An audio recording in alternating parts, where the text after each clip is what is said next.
What's up everybody, it is Colin here, and in this video I want to talk to you about a simple but such an important feature that every entrepreneur will face in their journey, and that's how to get over the shiny object syndrome. So what I recommend you to do is take some steps.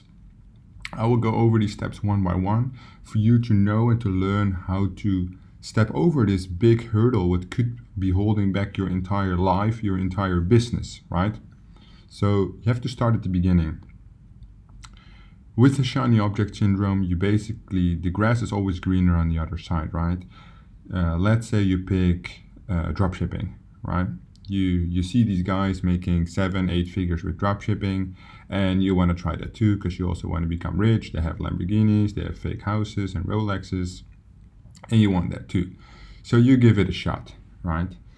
Then soon you notice that it's difficult, right? It's not as easy as it looks, and then you see Amazon FBA. So you decide, oh, how about I do Amazon FBA? You give that a shot. Again, you sink in about $1,000, $2,000, which you also did with dropshipping. Doesn't work out. Okay, now I'm going to move to affiliate marketing because apparently that's different. You don't have products, it's easier. The problem here is when you start at the beginning and you just look at the situation, you're looking for something easy. You're looking for something that is easy and it's going to make you a lot of money. But let me wake you up. Nothing which is easy in business will result in income, if any income, or long-term income. You have to do what others won't to get what others don't have, right? You have to stand out. And in business, in sports, there's one common factor. It's always effort. So it starts with effort. And that's the whole big thing with the shiny object syndrome. You're a lazy fuck. Because you're fucking lazy, maybe your parents spoiled you, you just don't have a life, you don't have any guts, no balls. That's why you're fucking lazy. And that's usually how the shiny object syndrome begins. Oh, my life is rough, I have no money. As soon as you identified the problem in the beginning, where things are going wrong, so you can make the mistake once or twice, but if you make it more than 2 times, you're a fucking retard, right? Because you just are so much up in your own ass. You are not looking around, you're not seeing what's going on, you're just delusional. And if that happens, then you can't move forward, right? You are investigating everything, you're looking into everything, and you're so much in your own cycle that you forget your surroundings. So you should analyze the features available instead of investigating everything in so much detail that you get like paralysis analysis. All you do is you get paralyzed by so many things moving around, that you think is hard, is difficult, oh, this much takes so much effort, how about I move on to something easier? However, if you take a step back from the situation, analyze what's going on, you might think and find great opportunities everywhere. And that's usually what the people are missing, right? They are so much in the investigation phase. What do I do? How do I do it? How fast can I do it? Go, go, go, go, go. That there's no moment to step back from the business, have a look about what's going on and where the opportunities really are. Then the most important thing, which also was mentioned at the start at the beginning, is you can't have any excuses. It is nothing surrounding you that will make the decision for you. It is always you. Indirectly, it's always you. There are only very little things that happen to somebody. 99.9% of the things that happen to you are done by you. And that's the mentality of no excuses. Let's say I walk across the street. I get hit by a bus. Whose fault is that? Maybe he was looking at his phone and he hit me. Or was it my fault for not looking left, right, taking one more second and the bus would pass me and not hit me and I would take a step back? If you can say it was your fault for not looking properly and not for the guy's fault looking at his phone, then you are in control of the situation. If you have no excuses, nothing can go wrong because it's always you. And if it's always you and you have the realization, you can analyze the situation instead of investigating, trying to put the blame on somebody else. then you're in control and you can change things. As soon as you have the ability to change things, you can think in solutions, right? The solution to the problem is this. The solution to the problem is that.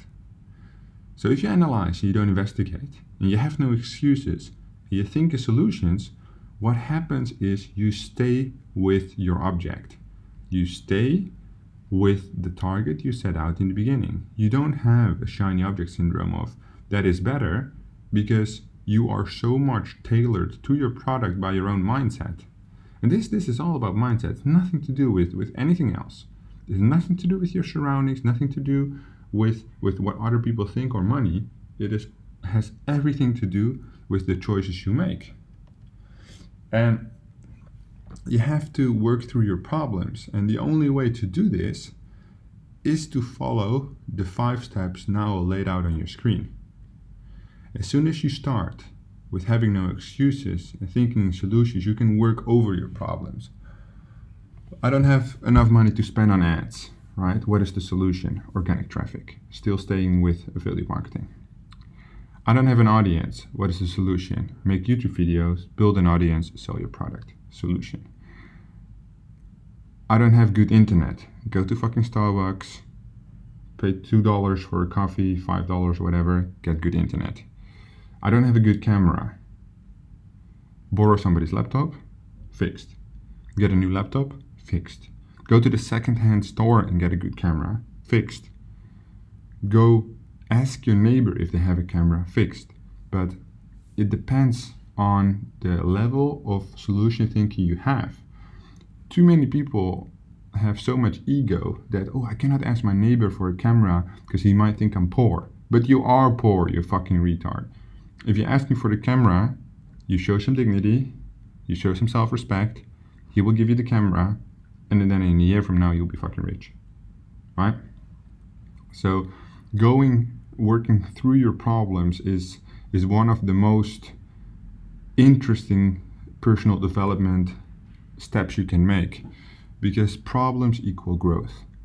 As soon as you are willing to step over those problems, so you start at the beginning, you analyze and you don't investigate everything, you just don't make up any excuses and all you do is think in solutions, then you cannot do anything else than move forward. And you're walking and the hurdles are coming, and just jump, jump, jump. Every time you find a solution, there's always one. It might take a day, it might take a week, a month. Sometimes a solution takes a year. There's always a solution if you keep focused on the path. And what happens, now you're moving forward and you're jumping over hurdles at the same time.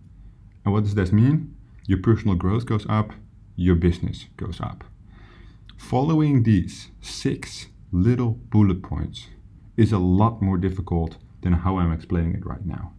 You need to continuously focus every minute, every hour, every day, every week, every month on implementing these 6 bullet points, no matter where you are in your stage of business, because there's always something easier, or so it appears. While implementing, you soon find out that business is hard, business is difficult, and that is why it has such an extreme reward in terms of gratification, but also in terms of money. So follow these 6 bullet points, how to get over the shiny object syndrome, and I'm sure you'll be successful. If you have any questions, leave them down in the comments below. I'll see you guys in the next one.